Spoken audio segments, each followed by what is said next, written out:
अविनाशी अटल जीवित परमेश्वर के वचन। लूका रचित सुसमाचार अध्याय 19। वह यरीहो में प्रवेश करके जा रहा था। वहाँ जक्कई नामक एक मनुष्य था जो चुंगी लेने वालों का सरदार था और धनी था। वह यीशु को देखना चाहता था कि वह कौन सा है, परंतु भीड़ के कारण देख न सकता था क्योंकि वह नाटा था। तब उसको देखने के लिए वह आगे दौड़कर एक गुलर के पेड़ पर चढ़ गया, क्योंकि यीशु उसी मार्ग से जाने वाला था। जब यीशु उस जगह पहुंचा तो ऊपर दृष्टि करके उससे कहा, हे जक्कई, झट उतर आ, क्योंकि आज मुझे तेरे घर में रहना अवश्य है। वह तुरंत उतरकर आनंद से उसे अपने घर ले गया। यह देखकर सब लोग कुड़कुड़ाकर कहने लगे, वह तो एक पापी मनुष्य के यहाँ जा उतरा है। जक्कई ने खड़े होकर प्रभु से कहा, हे प्रभु, देख, मैं अपनी आधी संपत्ति कंगालों को देता हूँ, और यदि किसी का कुछ भी अन्याय करके ले लिया है तो उसे 4 गुना फेर देता हूँ। तब यीशु ने उससे कहा, आज इस घर में उद्धार आया है, इसलिए कि यह भी अब्राहम का एक पुत्र है, क्योंकि मनुष्य का पुत्र खोए हुओं को ढूंढने और उनका उद्धार करने आया है। जब वे ये बातें सुन रहे थे तो उसने एक दृष्टांत कहा, इसलिए कि वह यरूशलेम के निकट था और वे समझते थे कि परमेश्वर का राज्य अभी प्रकट होने वाला है। अतः उसने कहा, एक धनी मनुष्य दूर देश को चला ताकि राजपद पाकर लौट आए। उसने अपने दासों में से 10 को बुलाकर उन्हें 10 मोहरें दी और उनसे कहा, मेरे लौट आने तक लेन देन करना। परंतु उसके नगर के रहने वाले उससे बैर रखते थे और उसके पीछे दूतों के द्वारा कहला भेजा, हम नहीं चाहते कि यह हम पर राज्य करे। जब वह राजपद पाकर लौटा तो ऐसा हुआ कि उसने अपने दासों को, जिन्हें रोकड़ दी थी, अपने पास बुलवाया ताकि मालूम करे कि उन्होंने लेन देन से क्या क्या कमाया। तब पहले ने आकर कहा, हे स्वामी, तेरी मुहर से 10 और मुहरें कमाई है। उसने उससे कहा, धन्य हे उत्तम दास, तू बहुत ही थोड़े में विश्वास योग्य निकला, अब 10 नगरों पर अधिकार रख। दूसरे ने आकर कहा, हे स्वामी, तेरी मुहर से 5 और मुहरें कमाई है। उसने उससे भी कहा, तू भी 5 नगरों पर हाकिम हो जा। तीसरे ने आकर कहा, हे स्वामी, देख, तेरी मुहर यह है, जिसे मैंने अंगोछे में बांध रखा था, क्योंकि मैं तुझसे डरता था, इसलिए कि तू कठोर मनुष्य है। जो तूने नहीं रखा उसे उठा लेता है, और जो तूने नहीं बोया उसे काटता है। उसने उससे कहा, हे दुष्ट दास, मैं तेरे ही मुँह से तुझे दोषी ठहराता हूँ। तू मुझे जानता था कि कठोर मनुष्य हूँ।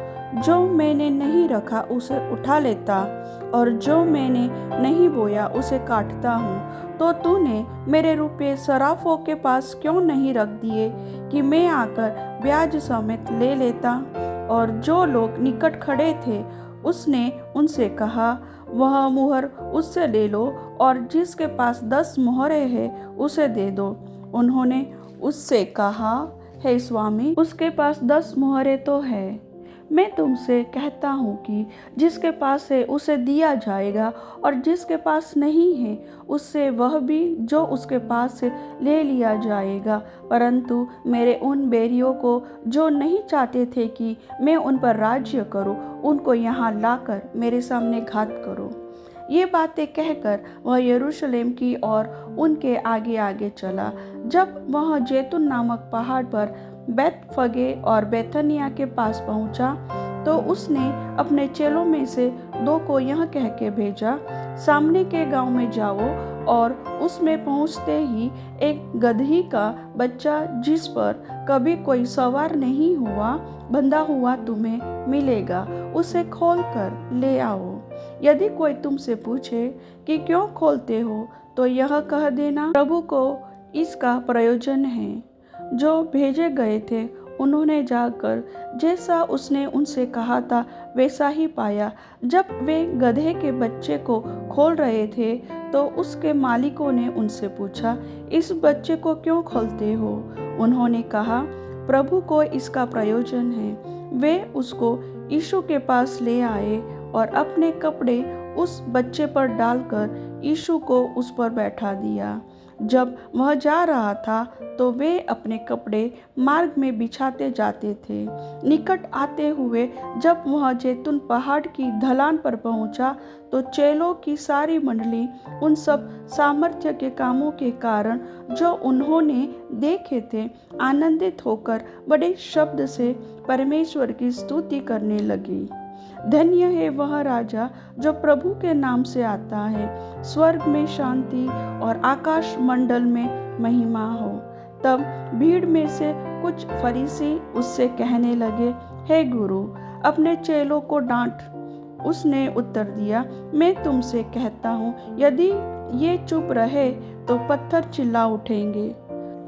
जब वह निकट आया तो नगर को देखकर उस पर रोया और कहा, क्या ही भला होता कि तू ही इसी दिन में कुशल की बातें जानता, परंतु अब वे तेरी आंखों से छिप गई है।